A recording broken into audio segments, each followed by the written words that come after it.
전하, 속해 남한산성으로 옥체를 피하소서.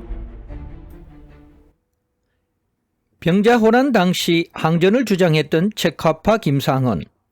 부러질망정 굽히지 않는 대쪽 같은 그의 성품이 어디서 비롯되었는지 풍수의 시선에서 밝혀봅니다.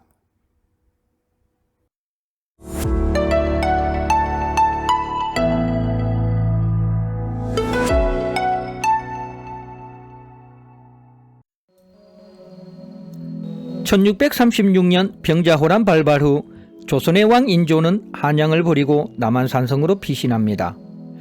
이내 청나라에 항복할 것인지 끝까지 싸울 것인지 결정해야 했는데 그 과정에서 최명길과 김상헌은 첨예하게 대립하게 됩니다.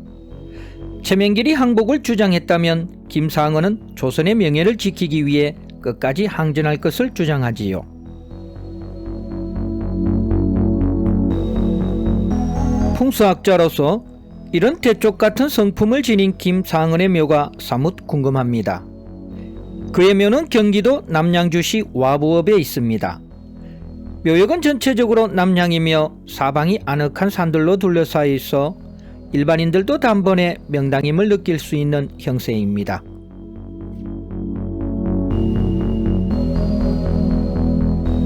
그런데 풍수학계에서는 사실 김상헌의 묘보다 그의 정조부인 김번의 묘가 더 유명합니다.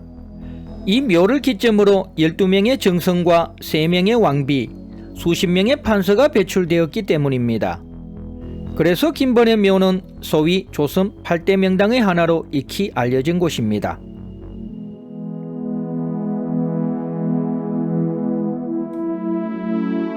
그러나 김번의 묘는 풍수명당이라 하기에 석연찮은 구석이 많습니다. 일단 땅기운을 공급해주는 내령의 상태가 불량합니다. 기복 활동은 좀 하지만 규칙과 질서가 없고 능선이 지저분하기까지 합니다.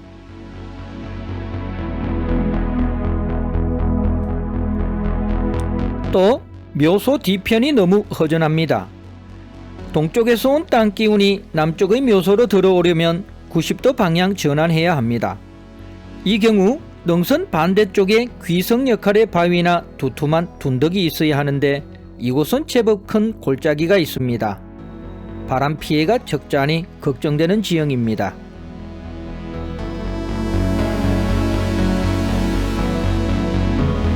한편 김번묘는 일명 기롱혈 명당으로 알려져 있습니다. 묘소 앞에서 살짝 과협을 형성하고 다시 조그만 봉우리를 일으켜 안산의 역할을 하기 때문입니다.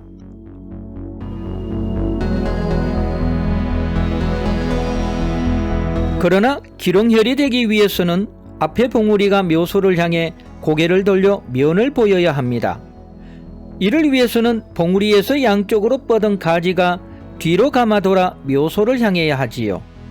그러나 이곳 봉우리는 별다른 가지가 없는 듯하며 살짝 앞쪽으로 뻗은 듯도 합니다.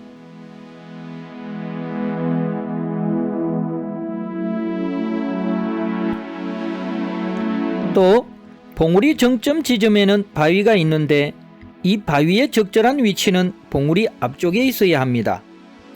결국 묘소는 봉우리의 뒤통수를 보고 있는 격으로서 기롱혈이 되기에는 부족한 자리입니다.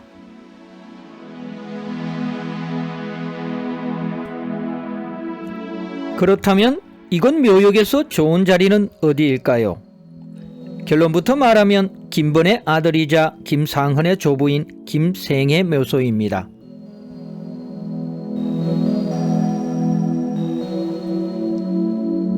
일단 김생의 묘소 뒤의 봉우리가 묘역 일대에서 가장 옹골차입니다. 김번 묘소 뒤 봉우리가 낮고 허전한 것과는 대조적입니다.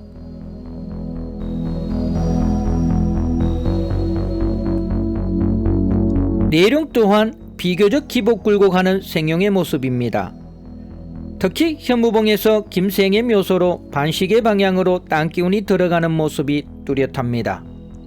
결국 김번 묘소로 이어지는 내룡은 김생의 묘소로 땅기운이 들어가고 남은 여기가 방용의 형태로 나아가는 능선에 불과합니다. 그 결과 용의 상태가 당연히 불량하고 지저분할 수밖에 없던 것입니다.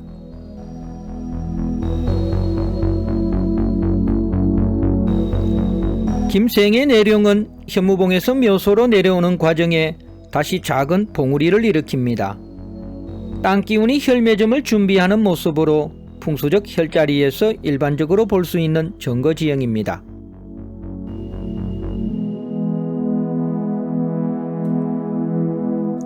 이때 묘소 바로 뒤편 내룡이 강한 성맥의 모습입니다.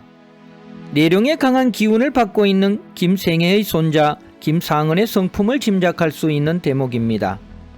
부러질 망정 굽히지 않는 대쪽 같은 기계가 느껴집니다.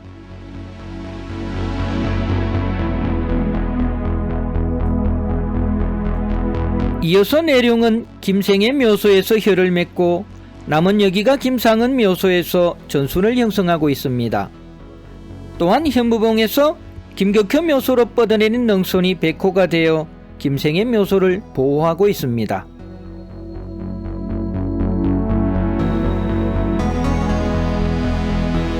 결과적으로 신안동 김씨가 명문가로서 발돋움할 수 있었던 풍수적 근원은 김생애 묘소에 있었습니다.